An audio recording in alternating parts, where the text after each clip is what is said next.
Well, hello, and welcome to Gallifrey's Most Wanted. I'm Ross Aiken. I'm Old Who, And I'm Victoria Wheeler. I'm New Who.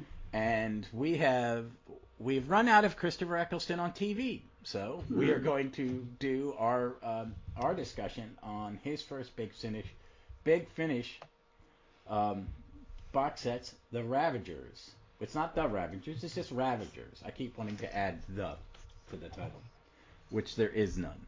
Um, I have listened to this when it came out, um, and Vic is listen to this for the first time. So I'm going to ask you to go first, Victoria. Um, Let me let the dog stop barking.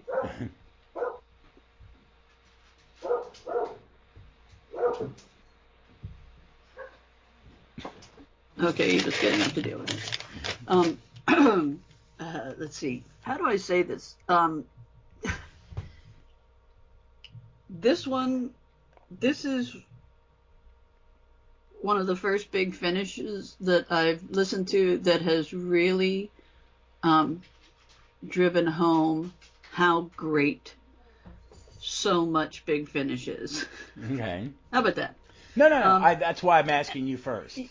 So this is what's my first impression of it is how uneven Eccleston is, right? And when you think about those early main range stories where where 6 and 7 just hit the ground running, and are themselves, right, are the vision of the Doctor, and everything about Eccleston's performance here is uneven.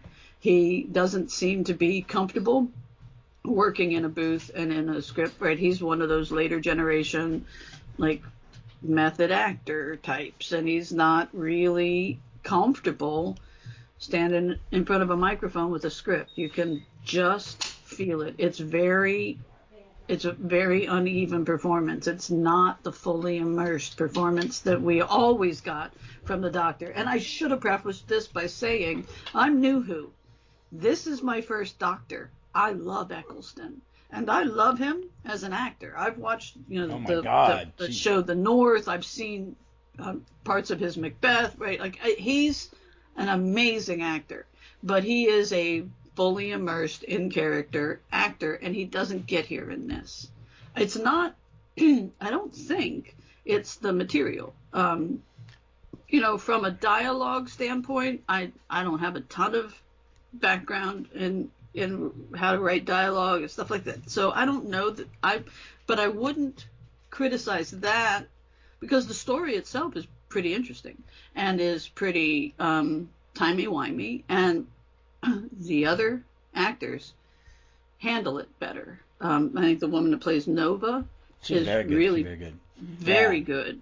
And the woman who plays Audrey, also very good. All of the all the soldiers that they meet, are just like a cast of Big Finish people. And he's only down to his accent.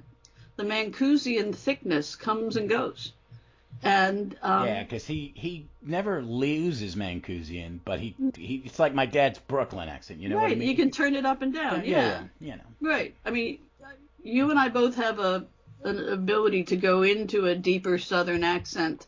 If I was ever sitting around a table with our friends with like Stanton and stuff. Yeah. Because my family, when I moved to Richmond, I came back. My family goes, "When did you get a Southern accent?" And it's like, oh. Yeah. Fix it. Yeah. I never said y'all before I moved to Richmond. Right. Oh, see, we had my sister was 9 or something before we moved out of southwestern Virginia. So my sister has the softest accent of all. But my dad is got Kentucky laced into his, and so. Okay.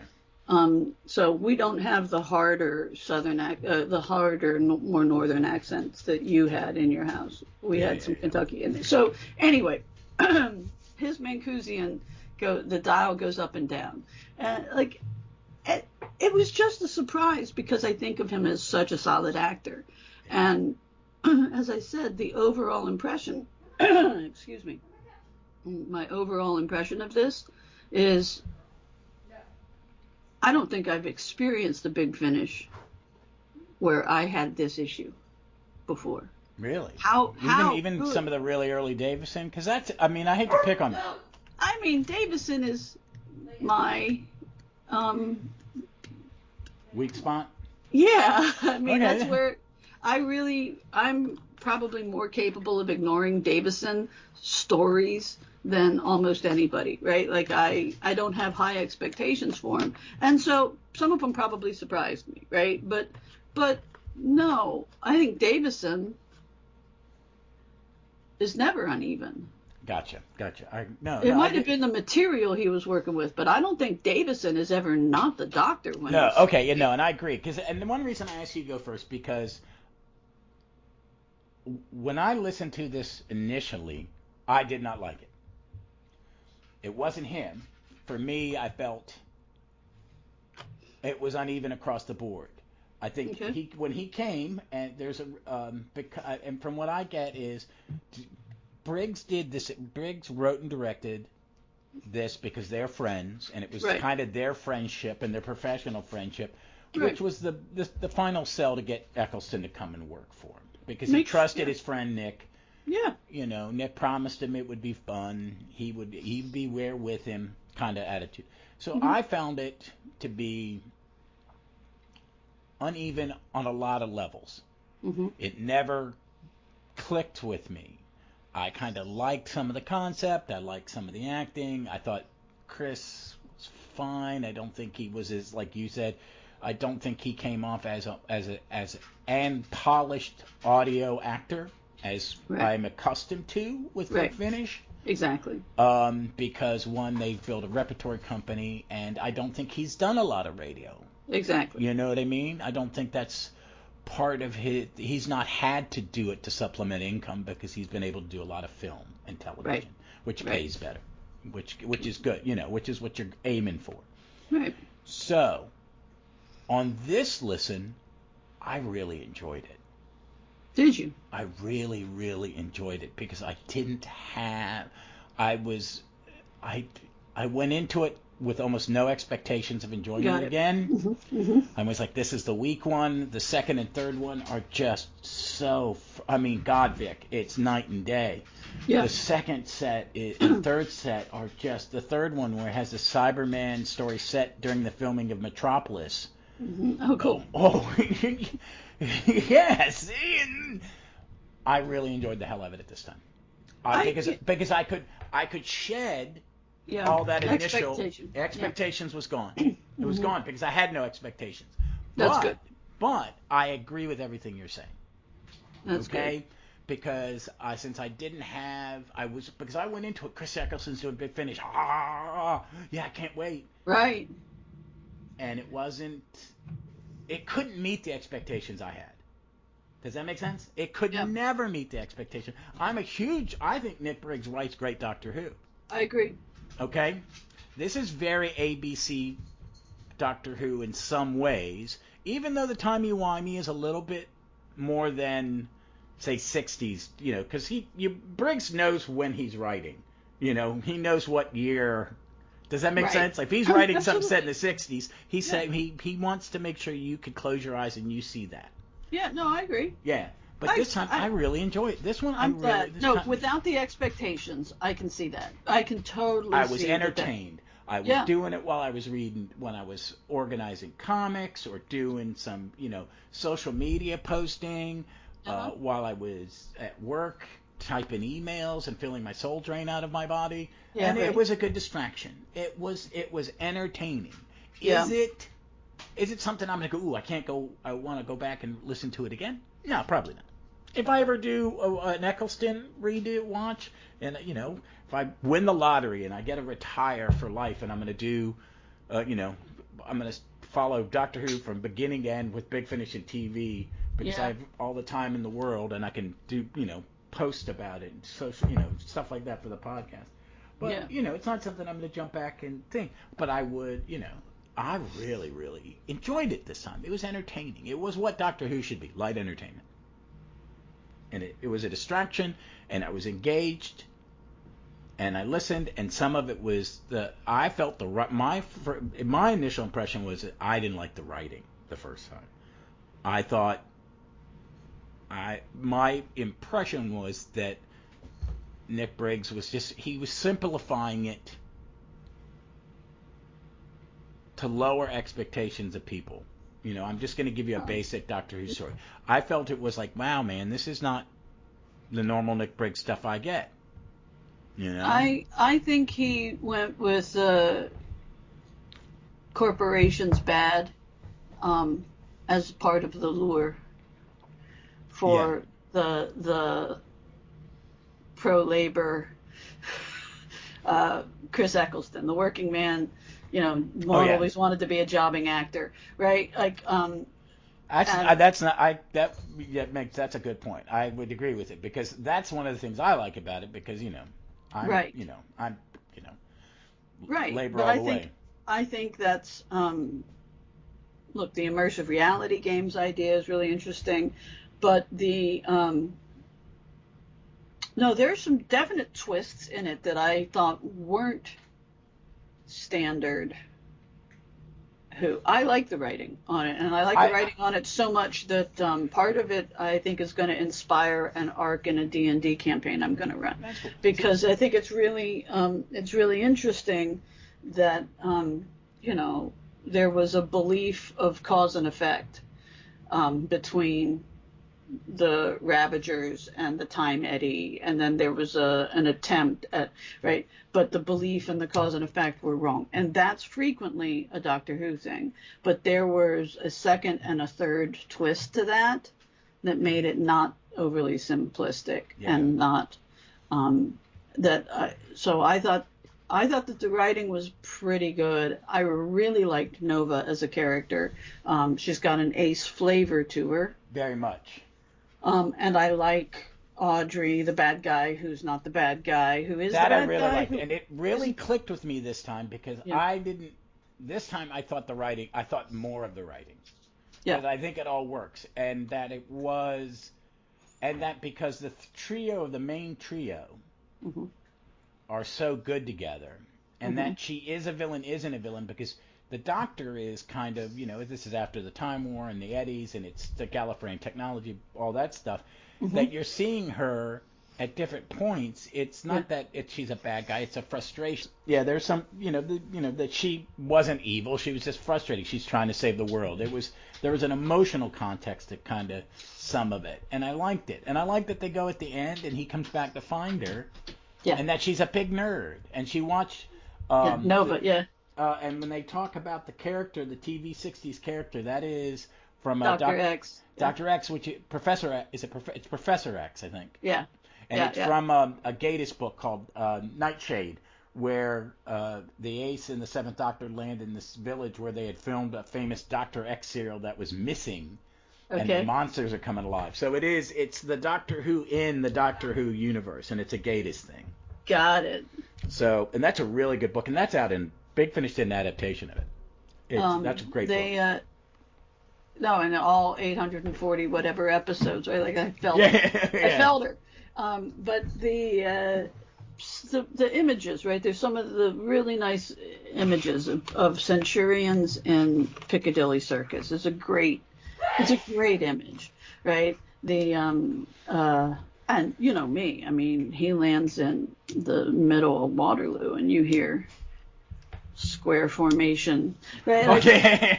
I like that. I got super giddy about that. So, that's my childhood coming back. So, I did enjoy the story. I just did. And my heart broke a little bit for Eccleston, because I know he was trepidatious about entering this.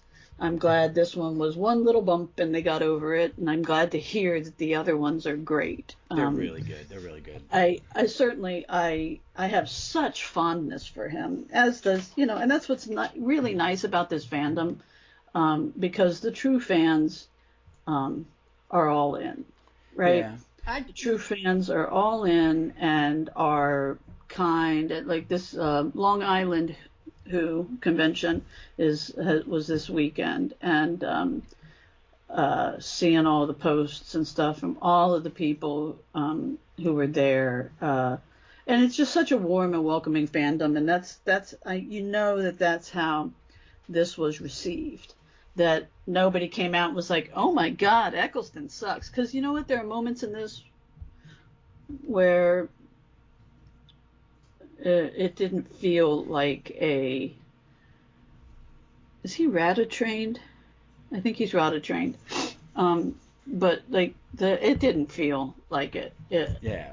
I know what I would sound like reading off of a script, and there were some moments where it was that awkward. Yeah. And I was really sad for him, not for me, you know?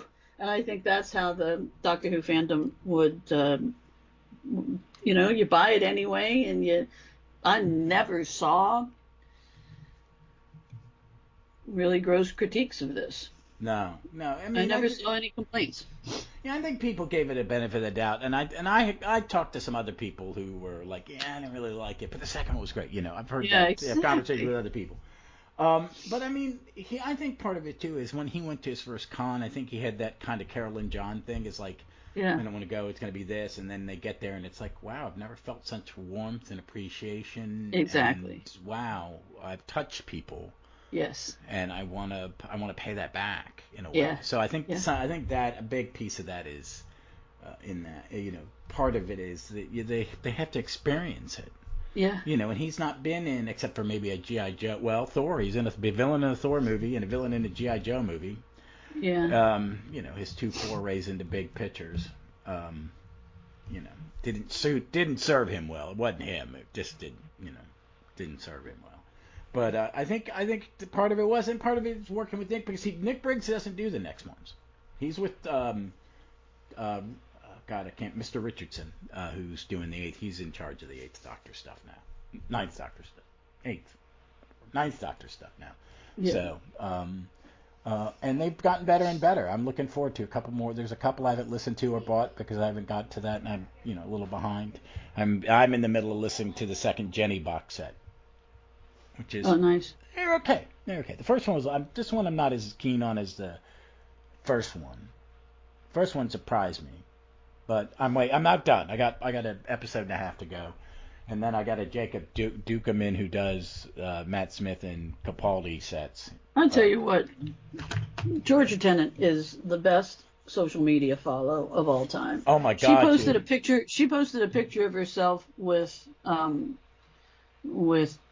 Tennant, and the tag underneath it was daughter of 5, girlfriend of 10, wife of 14.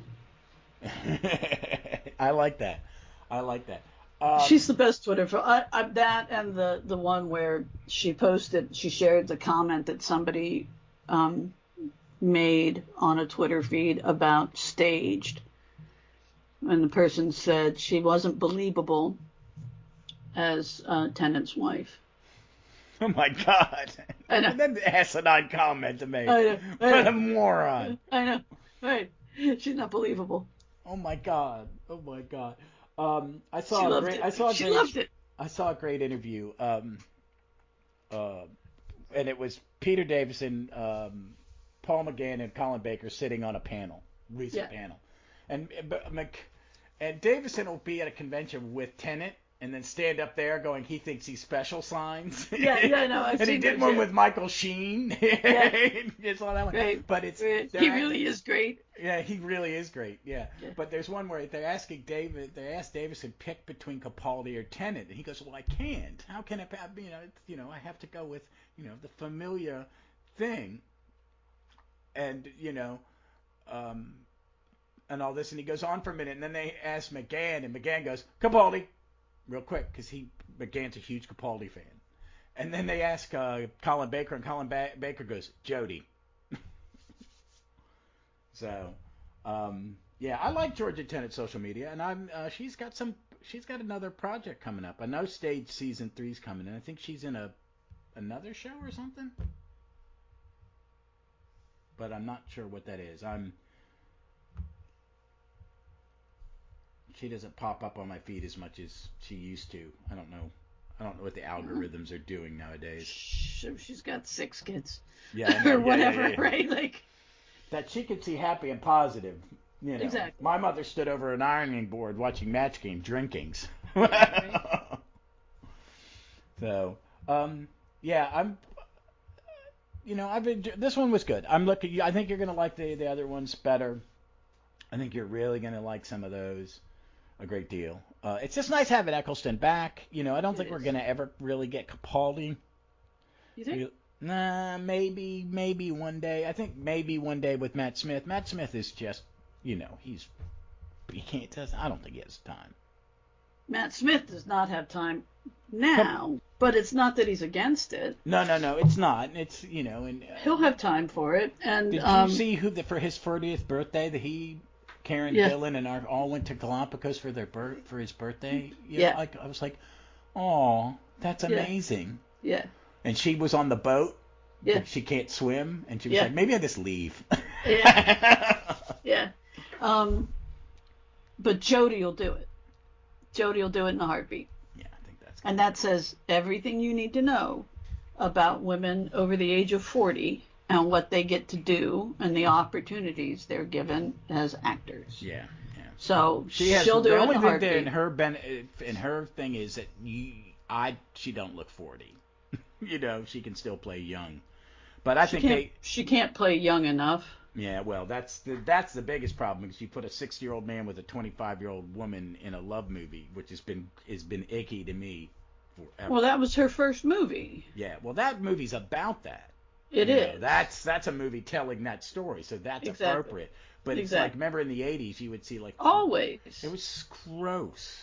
Yeah, Catherine Zeta-Jones and Sean Connery. But that's, you know, but Jessica Lange and, you know, Sissy Spacek and, you know, and even all the dames, right? All, you know, Maggie Smith and Joan Plowright and Eileen Atkins. They all sit around and say, you know, well, Judy got all the roles, right? They'd call Judy first and she'd say yes. And it's the same thing with Meryl Streep, right? Meryl Streep says yes. And so Jessica Lange doesn't work, right? Yeah. Glenn Close says, I'll dress as a man, you know? Yeah. Well, Glenn Close also has this thing that, you know, she's a movie star, but she's a huge stage star. You know, right. She has that. There's something about her career that she goes, I can carry a Broadway musical. You wouldn't have thought that. You know, I wouldn't have thought that watching her early acting, that she could carry it, but she can carry a Broadway musical. So William and Mary trained. Yeah, she can do a lot of heavy lifting. She is a way better. She's just so versatile. And I think that's the same with Streep, too, because, I mean, Streep did so much theater early on and got all of her accolades there, and now doesn't have to do that long, hard slog. Yeah. I mean, Close does it because she likes to do it. Because she likes it. Yeah. And some of their actors said, I'd rather have and I understand it because you're up there, you feel it. It's better than any drug I ever did. Yeah. So, but I think Streep gets that on the street. She does. Right? I think that Close can put on a hat and walk away, right? But, I think Jodie will do a lot of Big Finish. I do, too. I think she'll give it a little time, let that new baby get to be a little bit older. Right. Let Mandy. But India Fisher proved that, you know, there's a great job when you got a baby. You don't have to worry about your weight. Yeah. She came back to do it because she hadn't done it in a while. She did voiceover. When did she have her baby? 4 or 5 years ago? Like longer than that. But while she was I know that she did it while she was recording, because you don't have to worry about your weight. You don't have to worry about what you look like. And a baby does ravages on your body. And so, but yeah, that's perfect timing for her. Take a couple of years, have a toddler, want to leave the house. Well, she got a new agent too, a bigger time agent. So she may be trying to, you know, see what she can get in America and other countries. Yeah, but her American accent sucks. We've heard that. God, that's terrible. Even living with an American. Oh, God, it's awful. Yeah, and it was rough. I watched about 20 minutes of that show and went, it hurts my ears. I watched the whole thing. No, Did you watch all of it? Was it more I than a did season? watch all of that one. It was the nurse one that I couldn't watch. The nurse pretending to be a doctor. That was the one. That was too hard for me. But that was content. That was really rough because it made me anxious. It's like, you're gonna It made get me caught. really because anxious. I know. You're gonna get caught. I know. I'm like, I know. I don't think, because that's a small country compared to where we are. You could probably do that in America and disappear. Absolutely. But in that country, how are Right. you disappearing? I know. Oh my God! It just made me so anxious. I know. had to You turn it drive. off. You drive 300 miles and you feel like you're in a different planet. And I'm like, I'm barely in a different state. Oh, I know. And I'm in a small state. But folks, I would say give this a try. It does take, I listened to it a year apart because this came out in May of 2021, so it's been 18 months or so, whatever. In between listens. Did they record it during the pandemic? I'm assuming they did. They did. It came out pretty quickly. They were knocking. Certain things were coming in and being recorded, and then knocked out quickly. So maybe because their schedule changed. Yeah. Here you go. That would explain it, because protocols in recording might have you not standing in the room with people. Yeah. And talking to Lisa Greenwood, right? She described it as a room full of people with their scripts on stands, and they could make eye contact. And if Chrisopher Eccleston didn't have eye contact with the people he was acting against, yeah, I could see that driving down the quality of his performance. That makes total sense. If he doesn't have a give and take because of the pandemic, that makes total sense. Yeah, I'm gonna that check. Makes total sense. While you're saying that, I'm gonna see if it's not in the box set. I'm gonna see the recording date. But no, I could see that. I mean, because that's a lot of that is, hold on. That is when stuff is recorded. When it was recorded and stuff.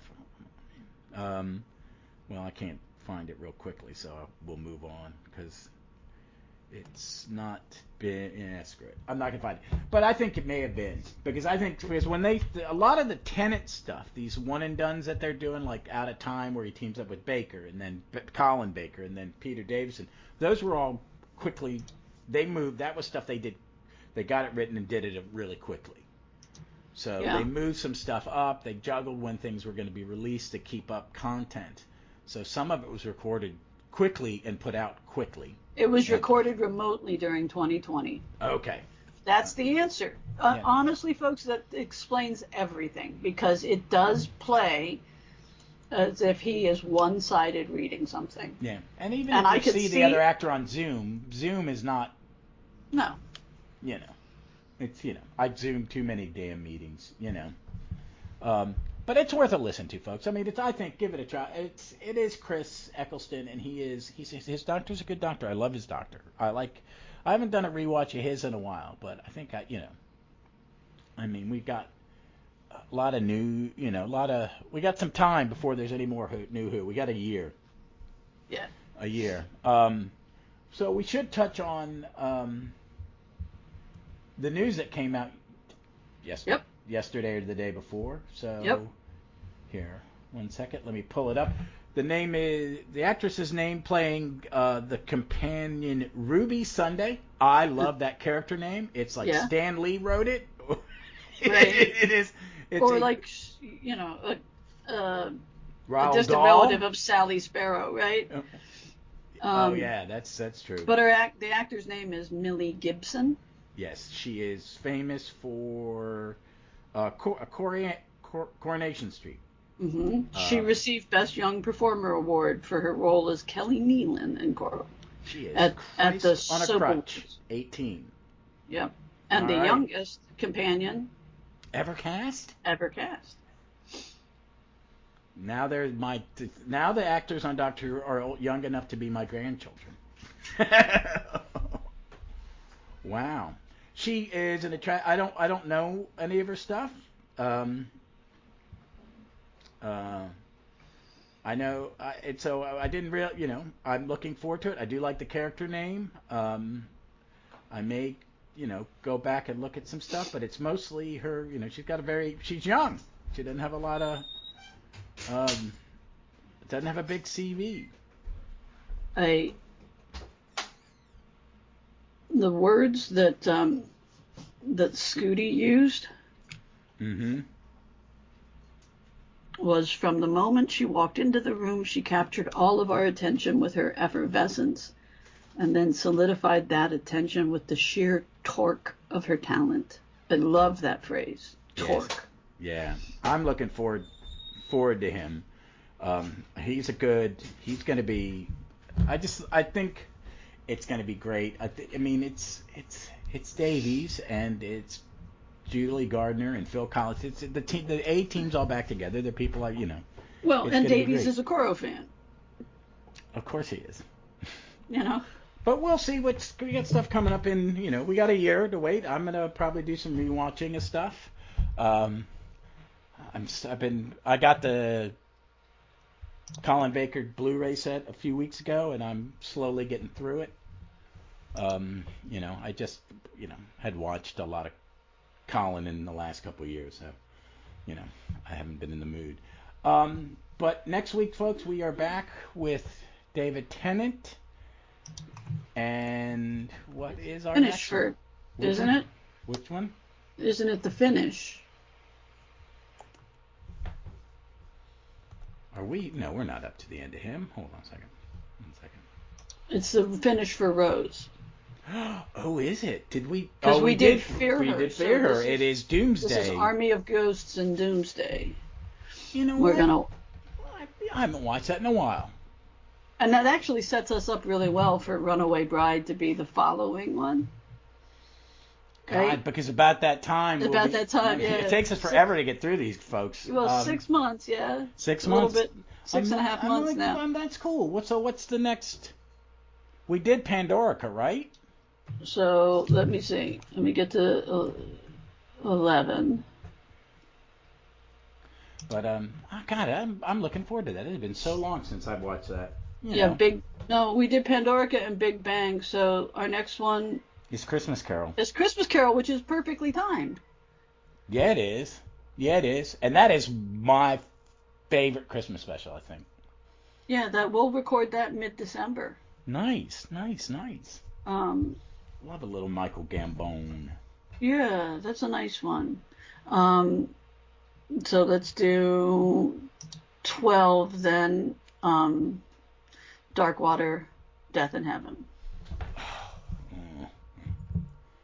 have issues with that one. I know you do, but I like them. I think I need to watch it again without, just it's been a while since I've watched it. So. What are we at with 1? God. Romans? No, we did Romans. No, we haven't. What was the last one we did? Hold on a second. Because we did the rescue. We're doing Dalek Invasion of Earth, aren't we? Why did we do the rescue before Dalek Invasion of Earth? No, we don't. It's because it's after. Because Dalek's the last Susan, and Rescue's the first Vicky. Hold on. Did we do the first? No, I think was Dalek Invasion of Earth the last one that we did. I think. And I watched the Vicky one. I think we've both watched the Vicky one because of Invasion. Dalek Invasion of Earth was the last one. That's what I thought. We get confused. So it's Rescue. It is a Rescue. Well, we both watched Rescue recently because I did it with when I did the Mark's podcast, and you have watched it to talk to Jeff about it. I just watch it every once in a while, just to watch it, because it is it's one I enjoy. So that's the coming around the corner and back to the beginning again. We won't get to the second Doctor until February. Yeah, and we're not going to do Jodie until the next time through. We will insert her back in. We're going to give it a year to kind of because we're going to talk about him, as something that's now 5 years old. Right. So Web of Fear will be on our third Doctor. Oh, cool. So cool. yeah, but Dan, that's I don't really have anything to recommend. I've been doing a lot of comic reading because the comic podcast, and I am listening to Neil Gaiman's Audible audio play of The Sandman, the first one, chapter 1. It's amazing performances. I took your recommendation and I watched Operation Mincemeat. Did you enjoy it? I did. However, I read the book that it's based on, which is by Ben McIntyre, and Ben McIntyre is the historian that writes popular histories that are well researched and well written, so that they're paced like thrillers, but they're real. And so, if you want to read about, the Cambridge spies, right? If you want to read about, the people in World War II doing stuff, his Operation Mincemeat is one of several books that he's written on, spy culture, and the history of MI6 and others. They're all really, really good. And so I honestly, it was a well done, good performances, stellar cast, Mincemeat. But man, the book was so much better. And again, it's an audiobook that I listen to because I do a lot of manual labor around here. And so I just Who read it? Do you remember? Oh, I don't remember. Just one of those generic readers. It made me go back down and realize, one, I think I've said this before on here, that one of my favorite genres of history is World War II, because it's so infrequent that you really just have a clear-cut bad guy. Yeah. Oh, no, I'm the same way. I get you. It's like I used to like watching Civil War movies. Yeah, it's not okay. It's not. Some of them are not. I mean, some of them are terrible. I mean, some of them are really not okay. Yeah, exactly. They're just love letters to the lost cause doctrine, and it's right. upsetting. There are still some that are good. I'm a fan of Drowsy Wales, and that one is everybody is the bad guy kind of thing. Everybody's a bad guy, right? Yeah, and this is about a family being formed. That's why that movie and that book work so well, even though the book's written by a racist. Yeah. Who was a segregationist who changed his name and moved to Texas and started writing Western fiction. Yeah. Oh yeah, it's a really weird story that he was a well-known Southern politician, and then he kind of disappeared or something, and then he wrote Josie Whale and a couple other books. Asa Earl Carter. Yeah. I mean, that's the thing I saw. It was one of those things you see a history of something and it goes, is this real? Or you guys just this an urban legend you're just giving credence to, kind of thing. He was a speechwriter. He was a speechwriter for George Wallace. Okay. Right, and his given name was Forrest Carter, Bedford Forrest Carter. Oh God.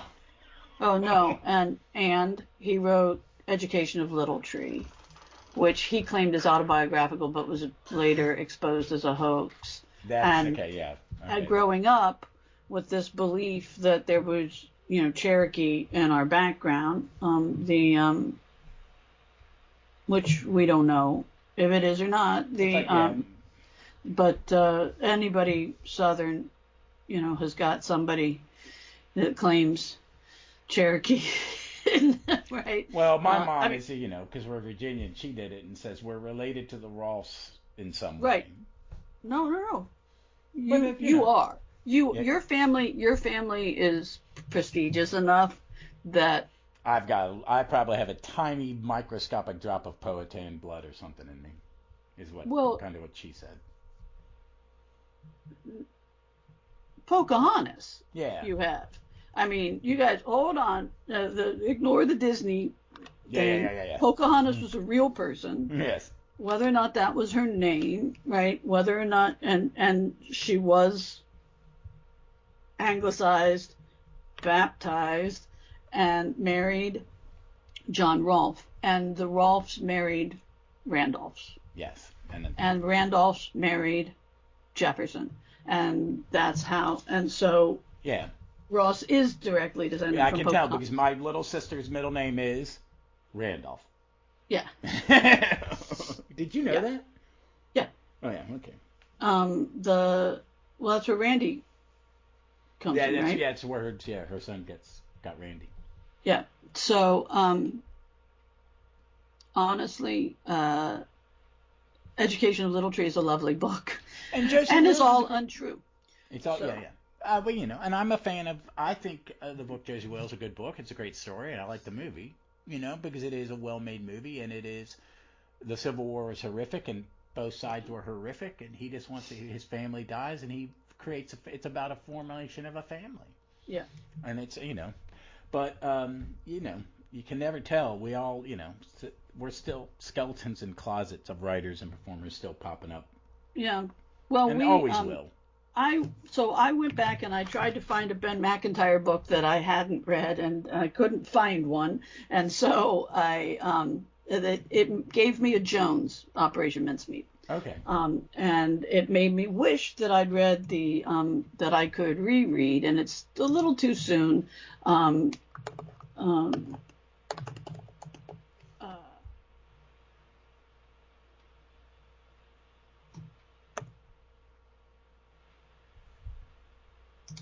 The book is, hold on, by Sonia Purnell.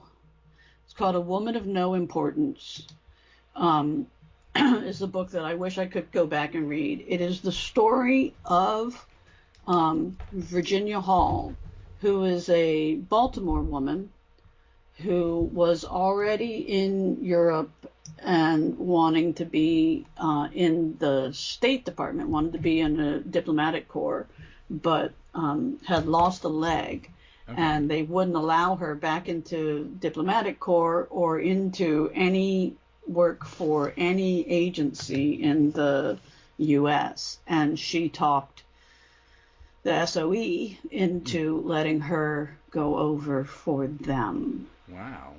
As an American citizen, and so before America got involved in the war, and she was embedded in France, and was a woman with a visible limp, who managed to stay undercover and work and run a network throughout the war. And she's an astonishing human being. And so, and Sonia Purnell does a fantastic job with her story. So Virginia Hall is the woman. Sonia Purnell wrote the book, and that's my recommendation. I wish I could go back and reread it and read it for the first time again. Cool. That's my recommendation. All off of your recommendation of watching Mincemeat. Yeah. Because Operation Mincemeat is also a really good book. The movie does a great job, and like I said, it's just it's a movie, and I almost say it's a Hollywood. movie adaptation of things, but it's got Colin Firth, and Harriet Jones Prime Minister, and the other guy, I never can remember his damn name. Because he changes so much. Yeah. Colin Firth, it's hard to make Colin Firth not Colin Firth.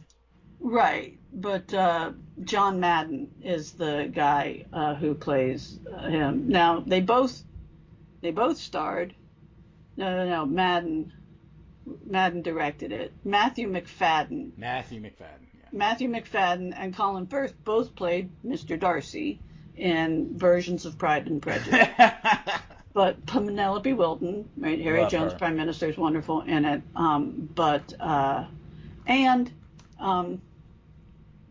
The absolutely fantastic, can't take your eyes off of her, just the best actor in the world, Kelly MacDonald.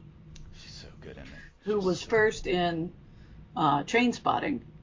Oh, yeah. When she was like 16. Yeah. And then and has been in everything else, and is in our house beloved for being the voice of Merida in Brave. Yes. But she's, No Country for Old Men, Boardwalk Empire. She gets to play whatever role she wants to play because she's such a fine actor. I've always thought I'd love her to play the Doctor one day. Right? Yeah. But she'd be a tense and fragile doctor, not a loosey goosey doctor like Jodie. Oh no, yeah.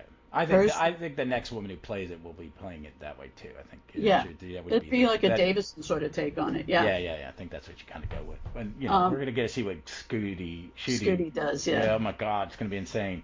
Yeah.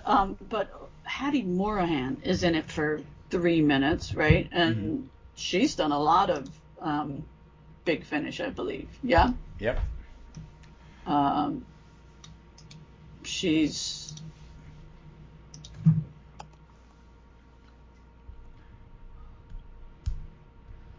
Who hasn't done in British acting? Hasn't done Big Finish yet? Colin Firth, Matthew McFadden. Yeah, I don't yet. I'm trying to see who she's played in Big Finish because I know she's done. Here we go. She's Helen Sinclair. Oh, okay. So she's in all the Doom Coalitions and Ravenous. She's the companion of the Eighth Doctor. Yeah. She's brilliant in everything she does, and she has 3 minutes in this movie. Yeah. Mark Gatiss is in it, right? Oh my God, he's so good in it. He's always good. I love watching him. He's always good. I know. I love watching him act. But he's playing people from that Cambridge circle. Yeah. Right? Yeah. From the Cambridge Circle of Spies and the table tennis. There's literally table tennis international competition is involved in the Cambridge Spy Circle, and it's crazy. But yes, it's a really well done. If you don't want to sit through a book about it, it's a really fun watch. I may add the mincemeat the next free credit I get for Audible. Pop it in there. Oh gosh, it's so good. Well, it's so good because the tension is, it takes them forever to find the body. That's half of the mystery. It's finding a body that works. Finding the right body. But anyway, that's us all nerding out. It's even bad Springsteen is better than anybody else is like a famous saying in my family of origin, right? and I'd say Doctor Who, even not great Doctor Who, is better than anything else. This was a good listen. I was doing a bunch of stuff while listening to it, and I enjoyed it. It was just, I think if you lower your expectations like Ross did with this listen, it is a rollicking good story. Yeah. And if you just understand that Eccleston was, in a closet in his house during a pandemic by himself and not really getting a feel from other people, it makes it a lot more excusable. I'm glad the next ones are good. Oh, they're so good. They're so good. That makes me happy. But I can actually see him being that sort of median actor, needing the feedback. Yeah, I mean, I think most actors need it. I think some can live without it, but I think it does change your performance. It's just the nature of the beast. Well, folks, that's it. We will be back in 2 weeks with Doomsday farewell, the first farewell of Rose, and the 10th Doctor. I'm setting up another comic book shop reading with Mark McManus from Chap One, and other things are coming up. Folks, until then, we look forward to seeing you all somewhere in time or space. All right.